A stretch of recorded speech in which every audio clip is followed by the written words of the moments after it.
보겠습니다. 민수기 24장 3절부터 9절까지의 말씀입니다.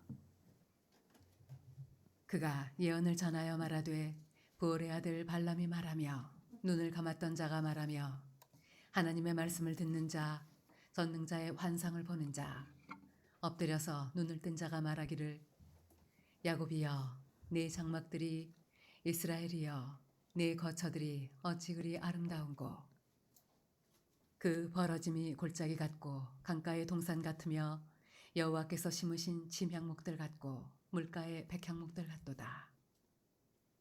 그 물통에서는 물이 넘치겠고 그 씨는 많은 물가에 있으리로다.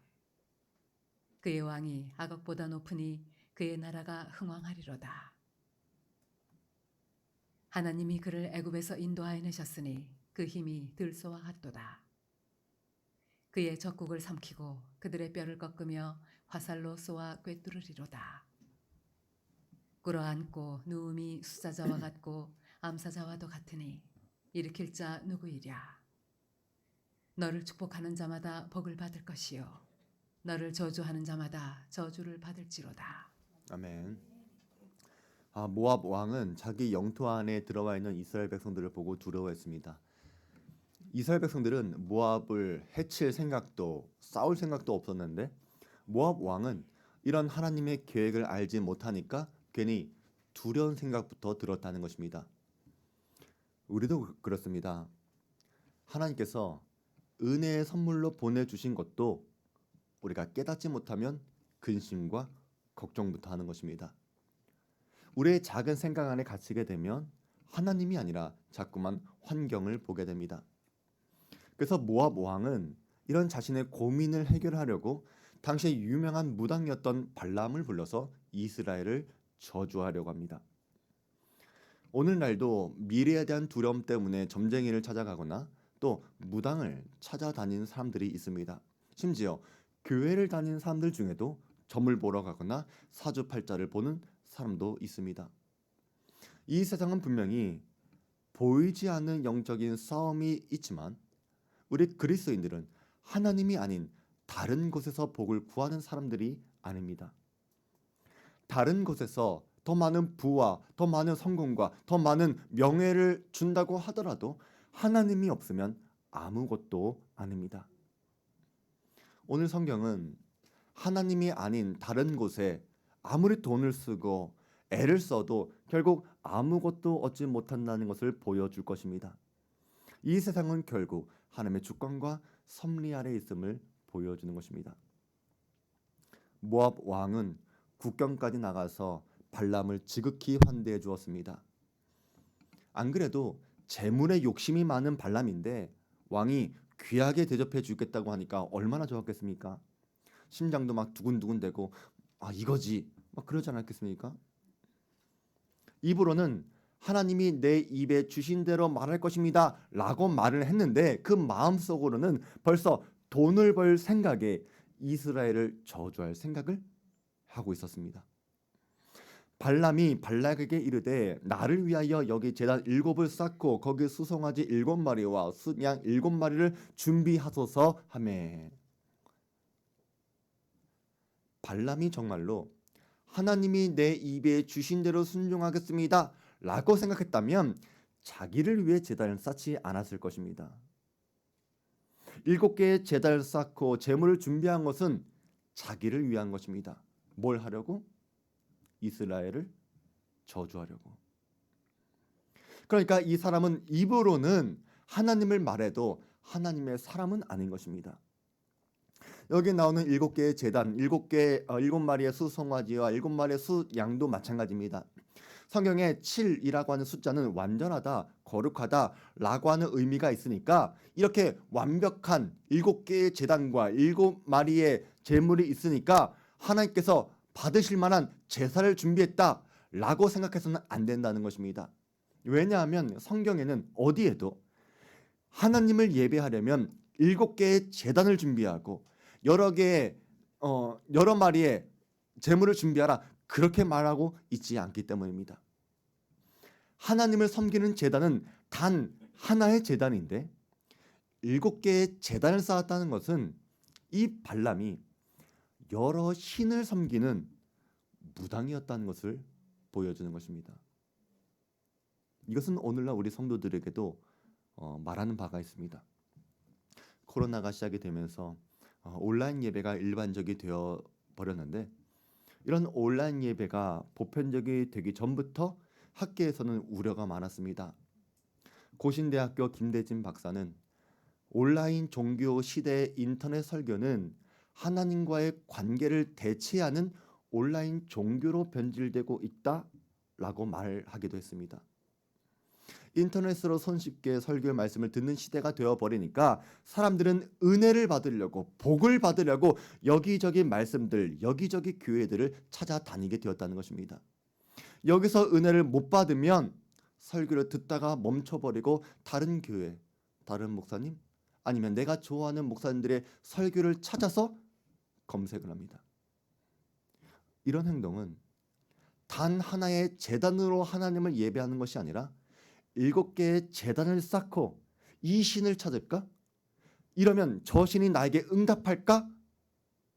저분의 목사님의 말씀이 나에게 하나님의 말씀을 전해주지 않을까? 라고 하는 헛된 기대를 하는, 헛된 예배를 하는 발람과 같은 것입니다. 건강한 교회는 성도들이 하나님과 바른 관계를 맺을 수 있는 말씀을 전해주는 교회입니다. 바른 성도들은 여러 말씀을 들어서 하나님을 경험하는 방식이 아니라 나한테 주신 그 말씀을 붙잡고 살아내려고 애쓰면서 하나님의 살아계심과 내가 변하는 경험을 해야 하는 것입니다. 발람이 7개의 제단을 쌓고 많은 재물을 드렸기 때문에 하나님이 임했다고 생각하면 크게 착각하는 것입니다. 하나님이 발람에게 말씀하셨을 때 발람은 자기가 7개의 제단을 쌓고 7마리의 수송아지와 숫양을 드렸으니까 하나님께서 나타나신 걸로, 자기의 이런 행위를 보고 하나님께서 자신의 기도, 자신의 바람을 들어주신 거로 착각했지만 그것은 틀린 것입니다. 발람이 제단을 쌓은 이유가 무엇입니까? 이스라엘을 저주하려고 제단을 쌓은 것입니다. 오늘 본문에서도 자기를 위해 단을 쌓았다고 말하지 않습니까? 그러니까 이 제단과 이 제물은 하나님을 위한 것이 아니었다는 것입니다. 그런데 하나님은 왜 그런 발람에게 임하셨을까? 하나님을 위한 제단도 아니었고 하나님을 위한 제물도 아니었고 하나님을 위한 예배도 아니었는데 왜 하나님께서 발람에게 나타나셨을까? 그것은 발람의 제사를 받아서가 아니라 이스라엘을 저주하는 것을 막으시려고, 이스라엘을 축복하시려고 하나님께서 주권적으로 나타나신 것입니다.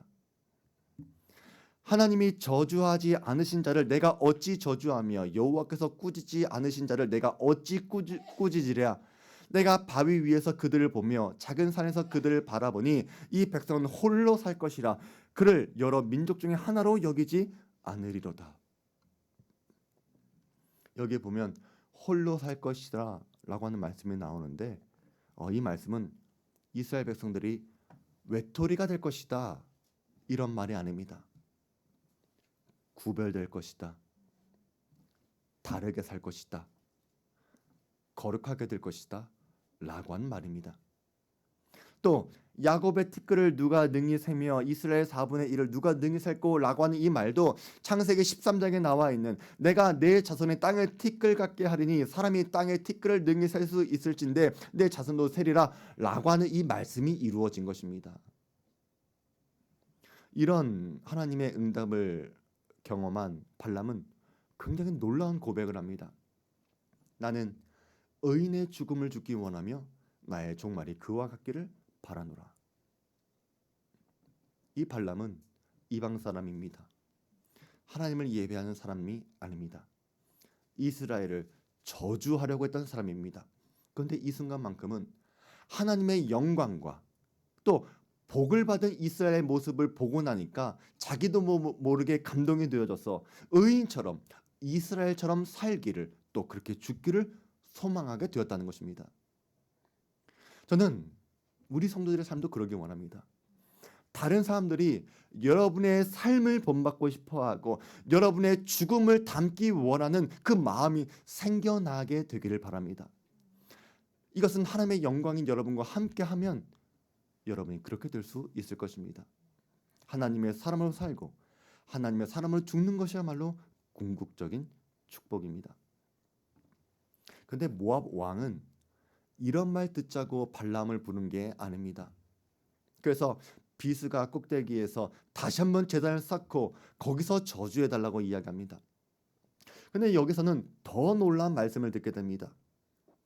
하나님은 사람이 아니시니 거짓말을 하지 않으시고 인생이 아니시니 후회가 없으시도다. 어찌 그 말씀하신 말을 행하지 않으시며 하신 말씀을 실행하지 않으시랴. 내가 축복할 것을 받았으니 그가 주신 복을 내가 돌이키지 않으리라. 하나님은 변덕스러운 인간과 같지 않습니다. 진리의 하나님은 절대로 거짓말하지 않으십니다. 우리처럼 이랬다 저랬다 말을 바꾸지도 않습니다.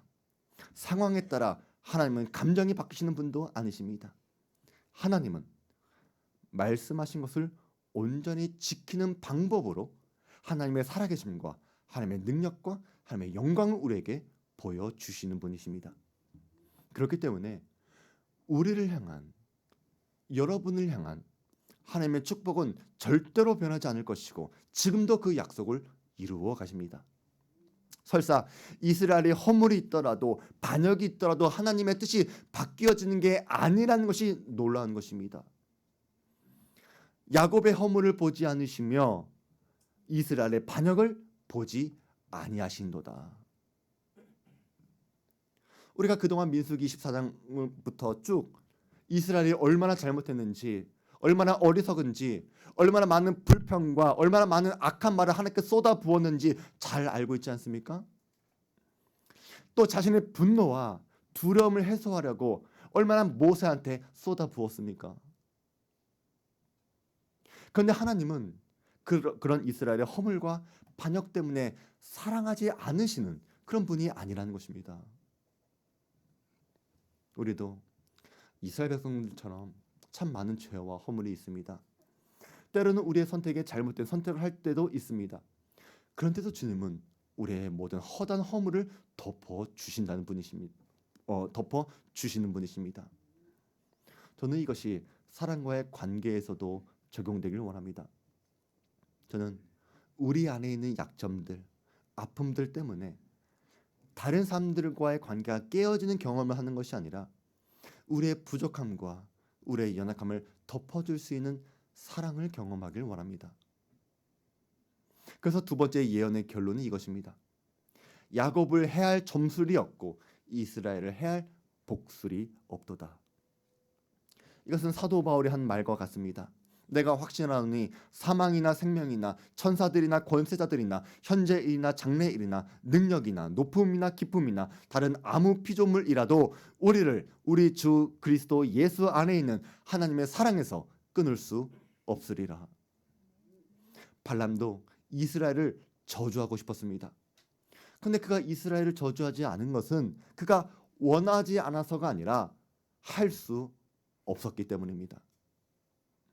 하나님의 사랑이 이스라엘을 꽉 붙들고 있습니다.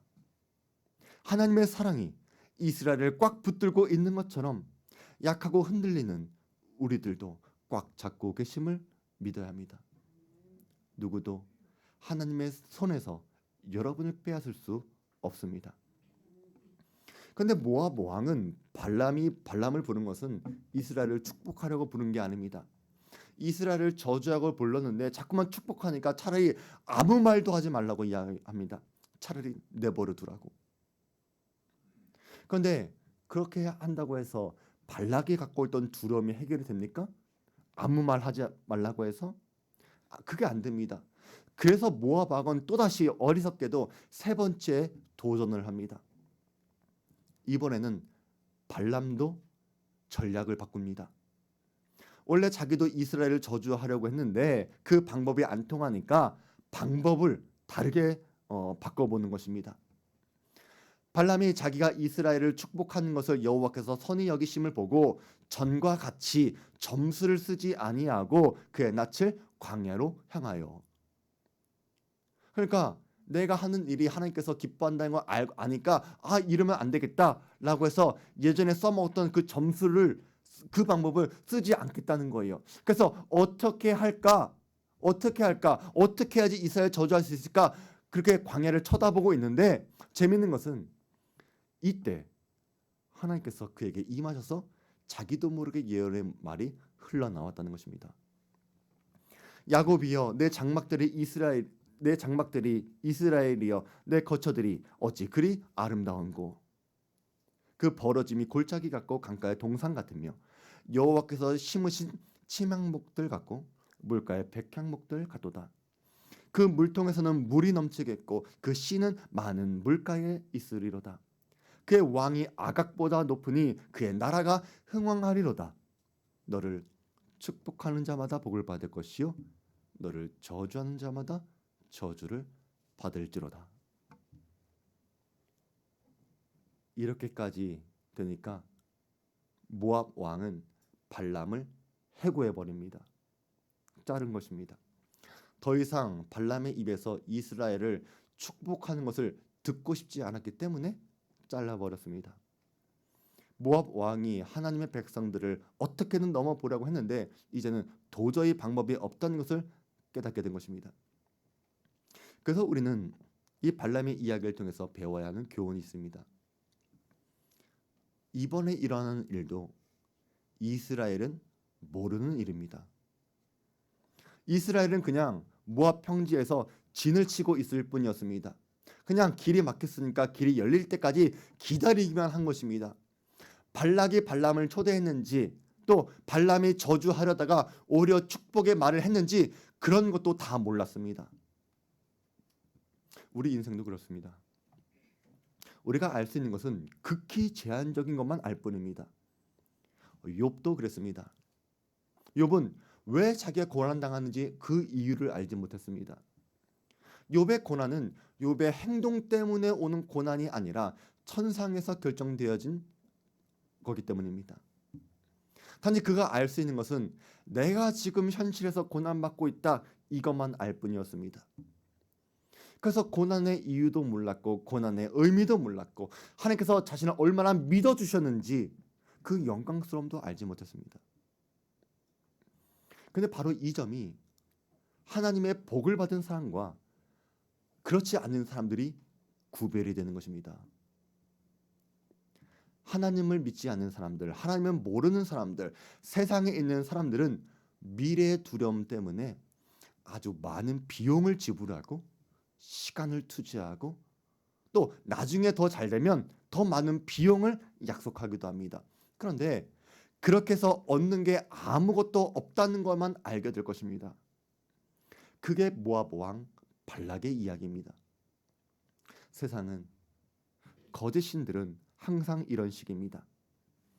우리 마음속에 있는 두려움을 이용해서 자꾸만 거짓 신들을 의지하게 만들고 많은 희생과 많은 비용을 치르게 하지만 아무것도 우리에게 주는 것이 없을 것입니다.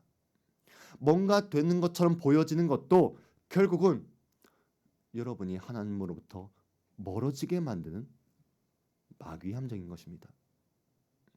그러나 하나님의 복을 받은 사람들은 비록 우리가 알지 못하는 일들이 너무나 많을지라도 하나님께서 모든 것을 섭리하시고 주관하신다는 사실을 믿는 사람들입니다.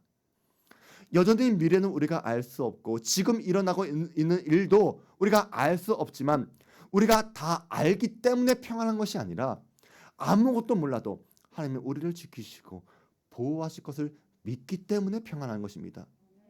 이게 세상이 알 수도 없는, 세상이 줄 수도 없는 평안입니다. 하나님은 발람한테 처음부터 말씀하셨습니다. 그들은 복을 받은 자들이니라. 그리고 오늘 발람을 통해서 주시는 그 예언도, 그 말씀도 이스라엘이 얼마나 많은 복과 보호를 받고 있는지, 하나님이 얼마나 신실하시고 얼마나 많은 사랑이 많으신 분이신지 그것을 보여주십니다. 이게 바로 하나님의 자녀가 누리는 권세입니다. 영접하는 자 곧 그 이름을 믿는 자들에게는 하나님의 자녀가 되는 권세를 주셨으니 예수의 이름을 믿는 모든 사람들은 하나님의 복을 받는 자녀들입니다. 여러분이 정말로 하나님의 구원이 무슨 의미인지 제대로 알게 된다면 장래 일을 포함해서 우리의 모든 지각을 벗어난 모든 일들조차 여러분의 두려움이 되지 못할 것입니다. 그 어떤 것도, 그 어떤 사람도, 그 어떤 사건도 그리스도 안에 있는 우리, 하나님의 복을 받은 우리를 저주할 수 없을 것입니다. 그 모든 저주조차도 하나님은 축복으로 바꾸실 것입니다.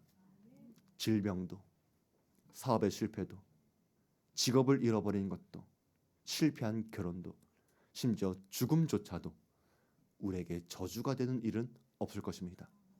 이것이 발람의 사건을 기록하면서 우리에게 말씀하고 계시는 하나님의 선하신 뜻입니다. 그래서 우리는 주 안에 있는 나에게 딴 근심이 있으랴 십자가 밑에 나아가 내 짐을 풀었네 라고 찬양할 수 있을 것입니다. 그러나 사랑하는 성도 여러분, 반드시 이것을 기억하시기 바랍니다. 이 모든 축복은 모든 사람들 향한 축복이 아닙니다. 어디까지나 주 예수 그리스도 안에서입니다. 발람의 저주가 먹힐 수 없는 것은 그리스도께서 우리의 모든 저주를 받으셨기 때문입니다. 그리스도께서 우리를 위하여 저주를 받은 바 되사 율법의 저주에서 우리를 속량하셨으니 이것이 그들은 복을 받은 자들이니라 라고 하신 말씀의 이유입니다. 그래서 우리는 이미 주님 안에 있다라고 하는 이 사실만으로도 최고의 복을 받은 사람들입니다. 모압 왕처럼 두려움 때문에 내가 이 문제를 해결하려고 애쓰지 않아도 됩니다. 또 발람처럼 하나님이 말씀하신 복이 어디에 있는지 알고 있으면서도 재물과 명예가 더 소중하게 더 가치를 두어서도 안 됩니다. 우리는 보이지 않는 곳에서 하나님의 일하심을 믿으며 살아가야 합니다. 하나님은 여러분의 거처를 아름답게 하실 것이고 강가의 동산처럼 물가의 백향목처럼 만들어 가실 것입니다. 물동에 물이 넘치고 그 씨는 많은 물가에 있으며 하나님의 나라와 우리의 영원한 기업이 흥왕하게 되기를 주의 이름으로 축원드립니다.